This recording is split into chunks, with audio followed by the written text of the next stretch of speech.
जी नाजरीन, अज की कहानी जिहड़ी हैगी वो हैगी है चार चगलों ते, यानी कि चार चवलों ते नवी कहानी, नवा टॉपिक, नवी स्टोरी तुहाडे वास्ते लैके आया। तो ये हैगी अज की कहानी चार चवलों ते कि जिवें असीं खच्चां कह लैंदे, चवलां कह लैंदे, यानी कि वो इंसान जिहड़े ना वो काम करते हैं कि असीं मजबूर हो जाने अगले बंदे नूं चवल कहण ते या खोता कहण ते। अच्छा जी, बादशाह वजीर नूं कहंदा है कि यार वजीरा चार चवलां चाहिदियां मैनूं ते जा लैके आ। वजीर हुण एक बारी तो सोची पैंदा है कि यार बादशाह नूं की लोड़ पैगी चवलां दी। बहरहाल हुक्म हुंदा है, जांदा है जी, परेशान जो हुंदा भी चगलां कित्थों लभां मैं। जांदा ते वेंदा की कि एक बंदे ने ना पट्ठियां दी पंड जिहड़ी सिर ते चुकी हुंदी ते घोड़ी दे उत्ते बैठा हुंदा है। तो माजरा वेख के उन्होंने डकदा, उन्होंने कहता भी गल सुने ना। उन्हें हाँ, उन्हें भी ये की माजरा है, तू पट्ठियां दी पंड सिर ते चुकी उत्ते बैठा घोड़ी ते। उन्हें देख घोड़ी मेरी ये सूण वाली ते मैं इहदे ते वजन नहीं लदना चाहता क्योंकि ये सूण वाली है, लिहाजा मैं इसलिए आपदे सिर ते पट्ठे चुके हैं, हालांकि बैठा उनके उत्ते हुंदा है।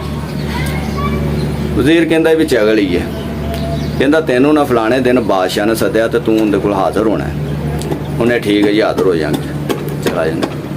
अगे जाता तो वेंदा की कि एक बंदा ना गर्मियां दे दिन सिर ते घ्यो दा टीन चुक्या हुंदा है, साइडा ते सूजी ते कोई बदाम ते कोई हलवा वगैरह जो भी ना लटर पटर उन्हें फड़िया हुंदा ते भज्जा जा रहा हुंदा पसीनो पसीनी।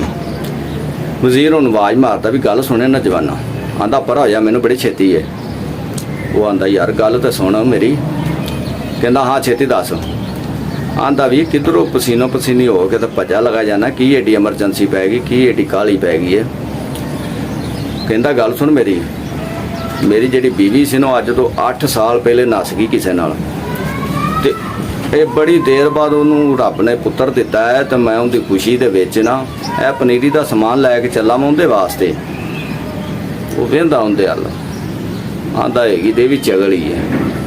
हुण कहंदा तैनूं ना बादशाह ने फलाने दिन सद्या तो तू उत्थे हाज़र होना है। उन्हें ठीक है जी, मैं हाज़र हो जाऊँगा, पर हो जा, मैनू बड़ी छेती है।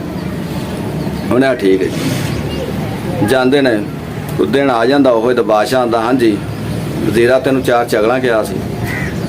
उन्हें बादशाह सलामत आईयां पईयां ने, उन्हें दोनों सददा है।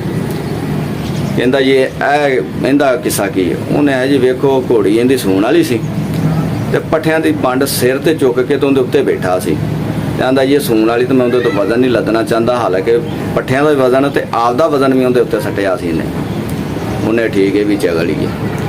उन्हें दूजा उन्हें इहदी बुढ़ी जिहड़ी नस के गई है, नठ गई इहदे घरों 8 साल हो गए ने, वो किते होर बैठी है या किसी होर नाल निकाह कर लिया तो उहदे हल मुंडा होया ते ये चौधरी साहब पसीनो पसीनी होया ते घ्यो वगैरह तो पनीरी का जिन्ना समान सी ना उहदे वास्ते लैके जा रहा सी। उन्हें भी चगल ही है। उन्हें ये तो हो गई दो, तो उन्हें बाकी दो, उन्हें एक घल्लण वाला ते एक लियाण वाला भी तू भी चगल ही है तो मैं भी चगल ही हाँ।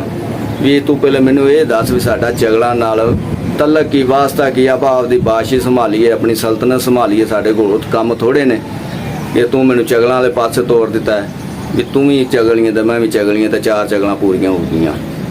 तो लिहाजा ये सी कहानी अज दी चगलां दी कि कुछ बंदे इहो जी जहानत रखते हैं, इहो जी चवलां मारते हैं कि उन्होंने चवल कहना पै जाता है या खोता कहना पै जाता भी खोते जेहन दिया या अकलो पैदल।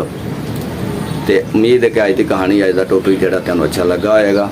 इहो जिहे मज़ेदार जे किहड़े टॉपिक ने, मैसेज ने, कहानियां ने, किस्से ने, मिसालां ने सुनन वास्ते साडे यूट्यूब चैनल पीतियां रुतां सबसक्राइब करो, लाइक करो, शेयर करो तो अपने मेज़बान सरफराज नूं दे इजाज़त। उम्मीद है कि नैक्सट वीडियो फिर मुलाकात होगी। तद वास्ते अल्लाह निगहबान, पाकिस्तान जिंदाबाद, पाक फौज जिंदाबाद।